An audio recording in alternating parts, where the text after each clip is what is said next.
A young woman leaves a bar, and then 33 minutes later, her abandoned car is found on the side of the road.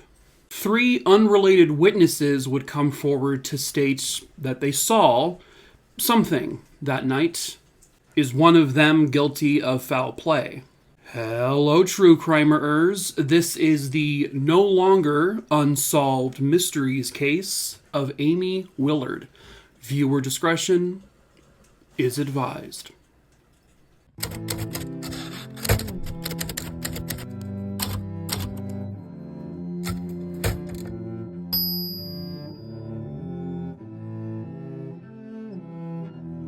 Before we get started into the video, if you by chance hear snoring in the background, it is likely that of Lola.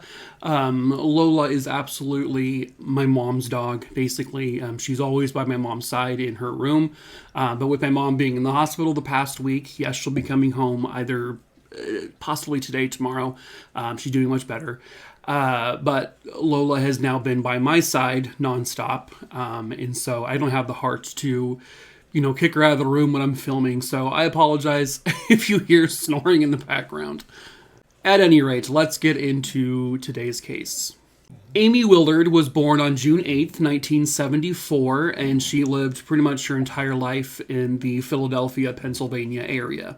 I don't have a ton of background information on Aimee, unfortunately, but in high school, she was a star soccer player, and it's something she absolutely loved doing, and she was a darn good player at that.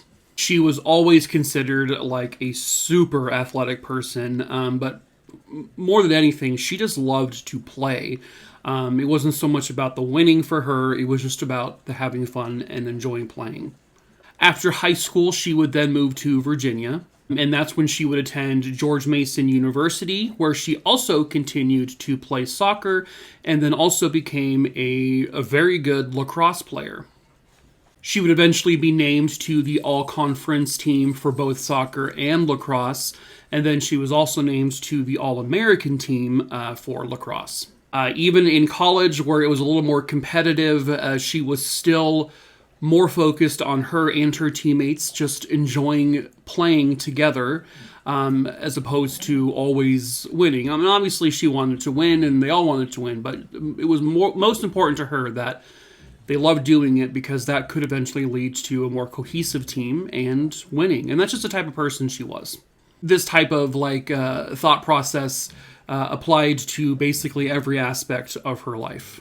It was June of 1996. Aimee was 22 years old, and at that point it was summer break, so she had traveled back home to Pennsylvania, specifically to Brookhaven, which is where her parents and her family home was. The plan was for her to stay with parents for the summer, and she even enrolled in a couple of classes to take over the summer at a nearby school. Being back home also meant that she got to see her friends, her high school buds, and that's exactly what she was doing on the night of June 19th, 1996. At about 10:30 p.m. that night, Aimee would meet some of her friends at a nearby bar, and it was called Smoky Joe's Tavern. It was a really popular place for the nearby college students. A lot of college kids would go here, but it was a place that Aimee had never actually been to before. She wasn't really a big drinker, but especially that night, she had to drive herself home, and also she had some classes early in the morning. So over the course of about 3 hours that night, Aimee, according to her friends, basically just sipped on one beer. Then her friends would say that sometime between 1:30 and 1:40 a.m., Aimee decided to call it a night, and she left the bar. She left in good spirits, and she was completely sober, of course, and that was the last time that Aimee's friends would ever see her again. 33 minutes after Aimee left Smoky Joe's Tavern, her vehicle, which was a blue 1995 Honda Civic, it was found on the side of the road, specifically near the shoulder of the exit 5 off-ramp on the Interstate 476. It was actually found by a team of, at this point of the night, off-duty paramedics. They basically pulled off to the side of the road to examine the car because it was a very strange sight. The car was still on. The keys were in the ignition. The headlights were on. The radio was blaring. And the driver's side door was just wide open. But when they approached the car, there was nobody in it and there was nobody near it. But they did find like a pool of somewhat fresh blood right next to the car. So at this point, obviously, they get police involved, and police arrive within a few moments. Looking at the blood stain, I guess they would come to the conclusion that it looked like someone had been laying there for some time. They also found a tire iron kind of positioned in front of Aimee's car, and it had blood on it. So basically what they assumed is that someone took this tire iron and beat the driver of this car until they were unconscious on the ground, and then decided to leave the tire iron there.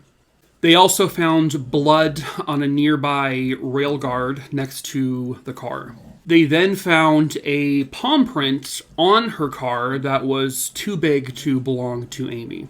The car's rear bumper also had some fresh paint exchanges on it and a dent.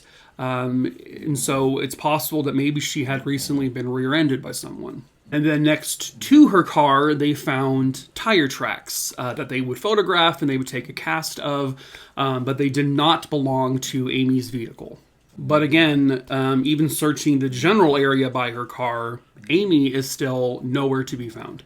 When they would later speak to Aimee's mother and friends, especially the ones who met her at the bar, who saw her car that night, they all said that that damage to the rear of her vehicle was not there earlier in the evening. That had to have happened after she left the bar. Roughly 8 hours after her car was found and about half a mile away from that location, police would find a pair of underwear and some tennis shoes that would later be identified as belonging to Aimee Willard. But again, no sign of Aimee herself. The kind of strange thing, though, is that it had been raining most of that morning, and when they found the underwear and shoes, there was not a single trace of, rain damage. They weren't even wet, not even a little bit wet. So it was pretty much had to have been left there after her car was found and as police were searching the area for her.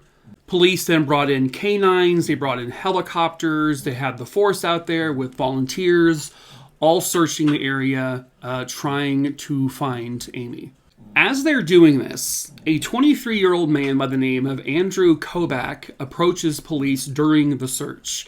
And he says that he saw Aimee's vehicle on the side of the road on the off-ramp, at some point around 1:45, 2 o'clock in the morning.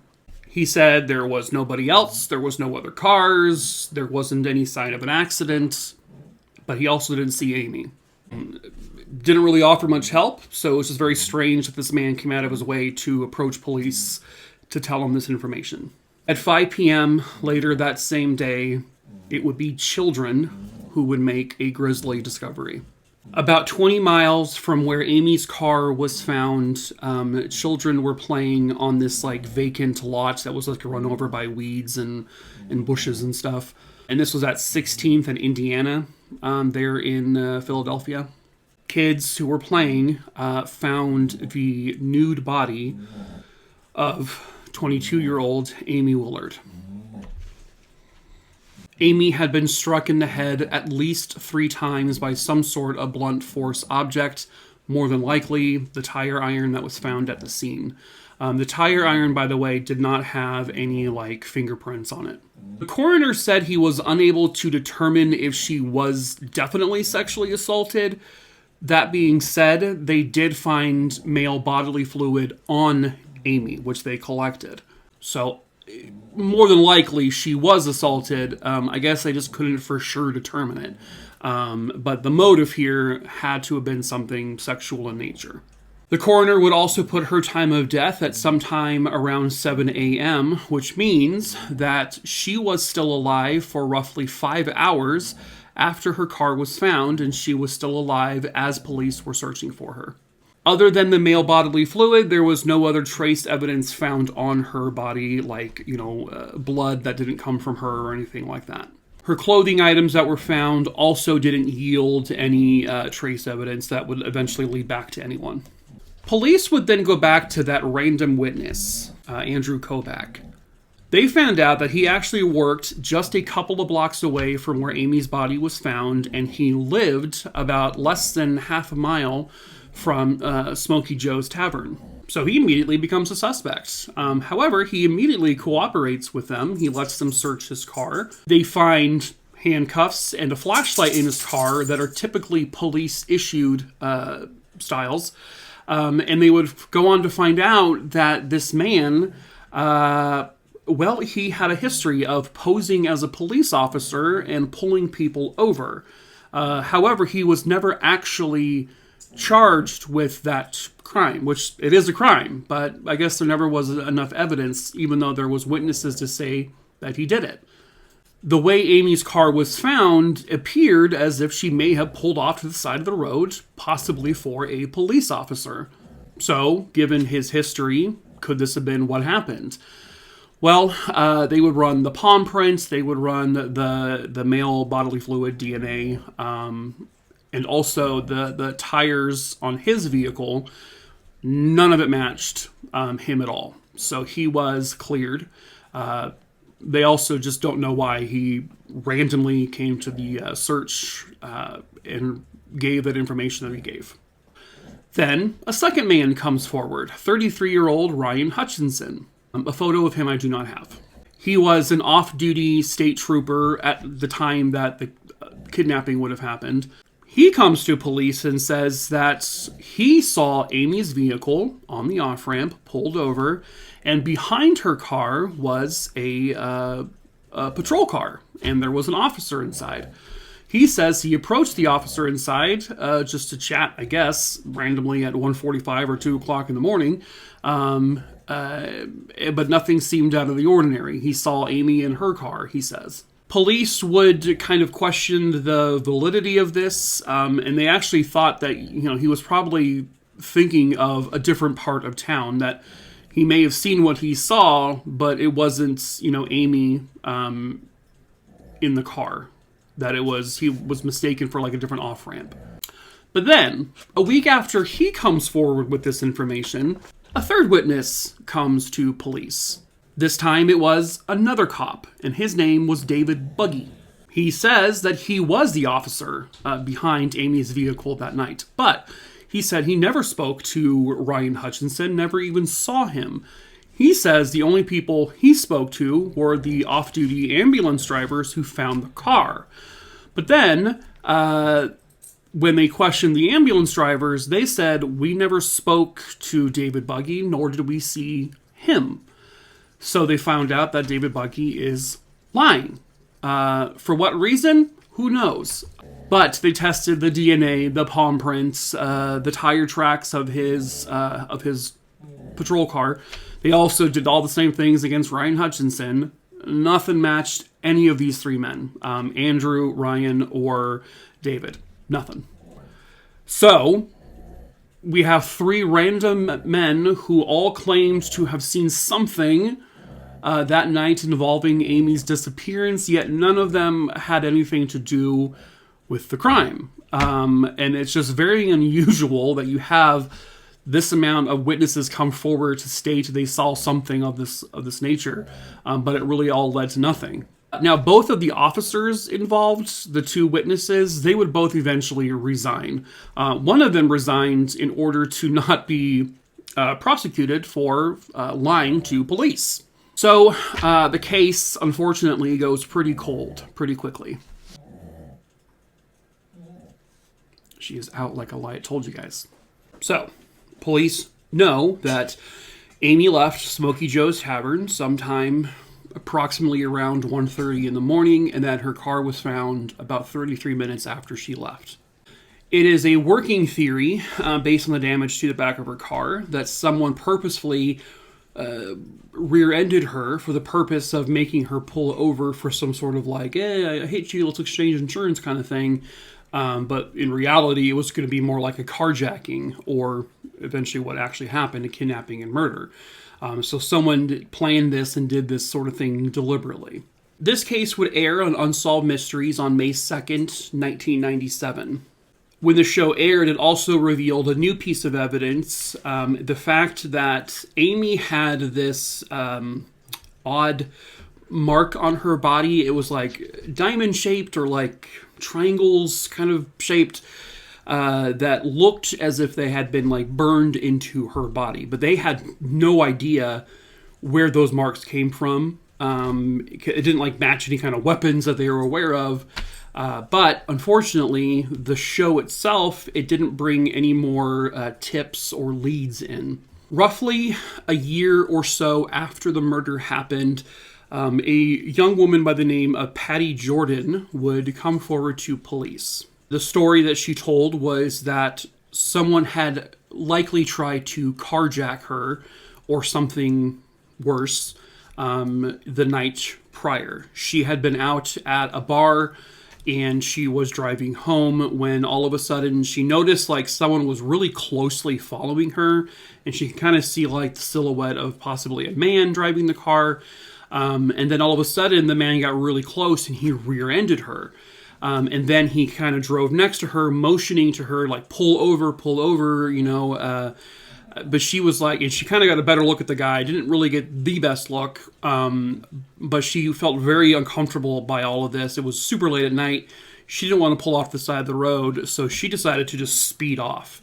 However, I think she has like a photographic memory or something, but she got a quick look at the license plates of this man's car, and she memorized it. And so she gave that to police.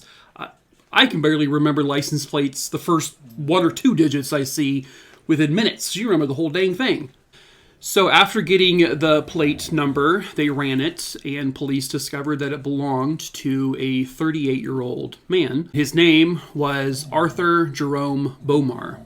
Back in 1978, Arthur Bomar had been convicted of the second-degree murder of a 27-year-old man by the name of Larry Carrier. Apparently, they got into an argument over a parking spot, and so Arthur just took out a gun and shot the man dead. He was eventually, like I said, convicted of this and sentenced to life in prison, but he was paroled after 11 years. He shot and murdered a man over a parking spot. And it was irrefutably him who did it. And yet, he is released after just 11 years. And this happened in Nevada. I hate the parole system. I hate it. When it comes to murder, I hate that anyone even has a chance to ever get out. Ugh. Arthur would eventually move to Pennsylvania, where he again had many issues with the law because he had many issues with assaulting women, sexual assaults, but apparently he never really served much time for any of those either. Then in 1990, he was charged with the attempted murder of another woman. Her name was Teresa Thompson. He basically made sexual advances at her. She said, no thank you. He didn't like being rejected, so he tried to kill her. He failed. He was arrested. He was charged. But, unfortunately, about a year or so later, Teresa died of a drug overdose. So, because their only witness to this was now deceased, they unfortunately had no other options than to drop the charges against him. So, he was now a free man. So now, back to 1997, police have, his license plate number, and now they're trying to find Arthur. Well, they're in luck pretty quickly. A woman calls police in Philadelphia, and she says that there is a man currently trying to break into my apartment, and she lived in this big house that was broken into apartments, and I guess it was a third floor apartment she was living in.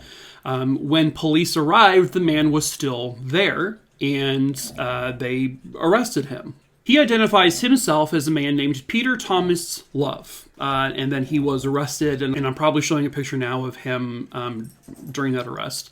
On his person, they find keys to a Honda vehicle.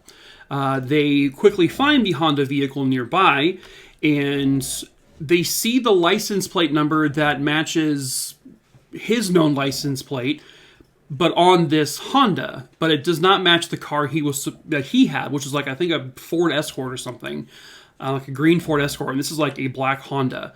And they find out through the VIN number that this Honda is actually a stolen vehicle that Arthur clearly just put his license plate on. That Honda actually belonged to a 25-year-old woman named Maria Cabuenos, and she had been reported missing 3 months prior, also in Philadelphia. Police would pretty quickly learn that Peter Thomas Love was an alias, and he was actually Arthur Jerome Bomar. And they quickly began to speculate that this man may have been involved in Aimee Willard's case. So they ask him where he was the night of Aimee Willard's murder. He tells them he was at a birthday party with a woman he had recently started dating. He gives them her information. They go ask her, and she says, no, he wasn't with me at that birthday party. He ditched me. He actually, she says she found out, well, he was at a bar that night. And the bar was called Smokey Joe's Tavern. The same night that Aimee Willard was at Smokey Joe's Tavern with her friends. Now police, they need to find Arthur Bomar's his own vehicle. They would find out that several months after Aimee's murder happened, his car, Arthur's car, was taken in by a tow truck driver because he got into like a car accident. His car had been sitting at this impound lot or whatever for almost a year. He never actually got it back. Probably why he was stealing other cars. But thankfully, the car was still there. They were able to basically take it in as evidence, and they searched it top to bottom. They would even basically pull the car apart, like they take it into pieces. One of the tires on that vehicle was an exact match to the tire tracks found next to Aimee's abandoned vehicle. And it was a Firestone 440 tire. In the passenger side door, when they pulled the inner frame, I guess, apart from the outer frame, they found like dried blood that had like kind of dripped down, probably from the crack of the window. And when they tested that blood, it was a 100% match to that of Aimee Willard. So now they know that his car was next to her car. Her blood was in his vehicle. Then they test the DNA against the male bodily fluid that was found on her body. 100% match. It was that of Arthur Bomar. As they're pulling the car apart, by the way, they also find underneath, they find this like oil filter thing. And it had a very distinct mark. It had like these diamond-shaped or like multiple triangle-shaped design. And when they matched that to the wound that was found on Aimee's body, it was like a precise match. It was the exact same thing. So what they determined was that at some point, likely after he abandoned her, he must have like backed his car over or drove his car over, forward, over Aimee's body, and then it burned because it was super hot, so it had burned that mark into her body. And then the partial palm print they found on her car was also a match to that of Arthur Bomar. So this is basically like slam dunk. They also would search, by the way, the stolen Honda, and in the trunk of that vehicle they found more dried blood. That dry blood would go on to match known DNA from the missing woman, Maria Cabuenos, whose car it actually was. But her blood was in the trunk. But she, at that point, had still never been found. But police were suspecting he had obviously something to do with this woman's disappearance. But they couldn't charge him with anything other than stealing her car. So what they believe happened is something very similar to what happened to the other potential could have been victim, Patty Jordan. Arthur likely saw Aimee at the bar, noticed she left, decided to follow her from the bar, then rear-ended her, and this time he managed to convince this person to pull over. And at that point, he then attacked her with the tire irons, probably beat her over the head a few times until she was unconscious, loaded her into the passenger side of his vehicle, then drove to a different location where he likely sexually assaulted her and left her to die. And this threw her in the little area she was found. He then, after he noticed, I guess, the police were searching for her, he then took pieces of her clothing, her underwear and her shoes, and then threw it in a random scene a little ways away from the car. Why he did that, I have no idea. Maybe to throw police off. I don't know what that would have done, but okay. So, obviously, he was arrested, and he is charged with the murder of Aimee Willard, and he's not a pleasant man. He is a very mean person, very aggressive. He apparently attacked members of the press at some point, tried to physically attack them, even with like handcuffs on and stuff. But anyway, his defense lawyers would go on to say that he had a rough childhood. He was abandoned as a child, which a lot of killers, yes, I know that's the history. But again, not everyone with bad histories turn out to be murderers. But they also said, well, he had a really low IQ, and so he didn't really understand what he was doing. Bull, because he clearly planned this, because he tried the same exact thing at least a few times. And he knew to, like, exchange his license plate, put it on a stolen vehicle. He knew, to hide a body. He knew what he was doing when he rear-ended these people in order to have them pull over so he could attack them. He knew exactly what he was doing, and the jury didn't buy any of this, like, oh, poor him, nonsense. So he was convicted of Aimee Willard's murder. And at the sentencing trial, this piece of garbage would look directly at Aimee Willard's family. He flipped them off, and he told them to go themselves. Right, he's a piece of shit. So, he was sentenced to death, where I believe he is still awaiting his execution. He was sentenced in 2003. By the way, Maria Cabuenos was eventually found. Unfortunately, she was deceased, as was likely the case anyway. And she was found in Bucks County, Pennsylvania. Despite evidence that Arthur Bomar committed that murder, for some reason he's never been charged with it, and he's never gone to trial for her murder. This could be because he's already been sentenced to death and there's really not much more that could happen to him. I don't know. But unfortunately, while her family has closure in terms of, having her back to bury her, they don't have that definitive, like, we got the guy for sure and he is, he had to go through another trial for this, which some people want to have happen. May Arthur Jerome Bomar roast in the fires of hell for all eternity. This is another example of how our parole system has failed people. This murderer, convicted of murder, was released after spending just 11 years. That's enough time for this guy. And then he goes on to assault more women and kill at least 2 more women, attempted to kill another one. Could have, who knows, he could be responsible for more because he was just out there released to the world. I don't care what type of murder you commit. If you are convicted of malicious homicide and you knowingly end a person's life, why do you even have a chance to be free again? Because that person who you killed, they're gone forever. Their family doesn't have them anymore. You're telling me that the killer's family gets to enjoy them the rest of their lives if they get paroled? How is that? I hate it. I hate it. Some of you may disagree. Some of you may say, well, some of these people can be reformed and, they need parole. You murdered someone, you forfeit your life. That's my opinion. But that is it for this case. I hope you found it interesting. Lola has found it very boring.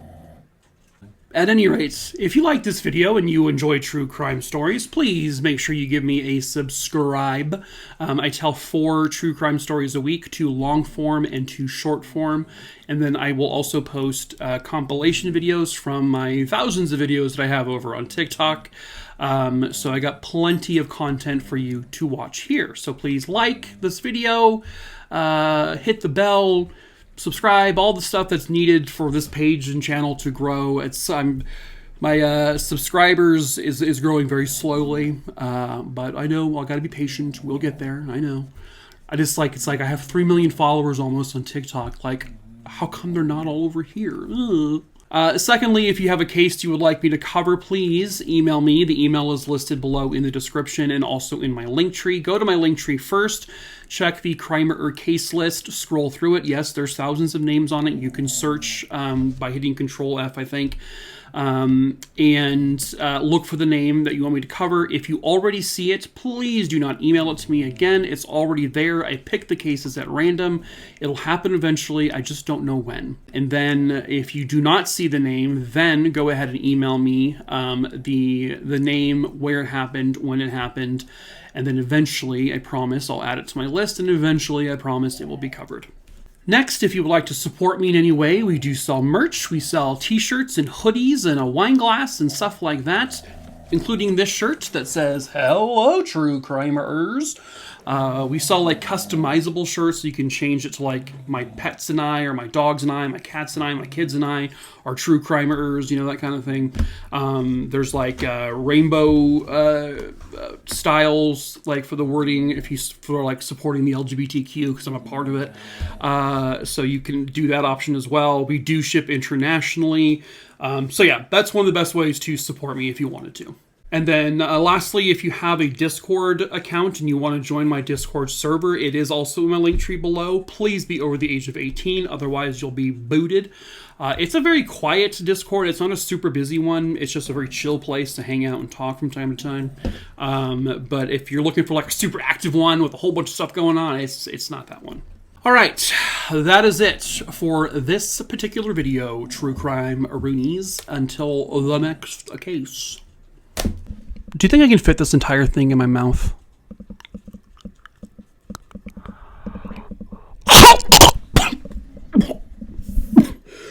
I swallowed a little bit. What? I don't know how to say. I don't know how to say goodbye.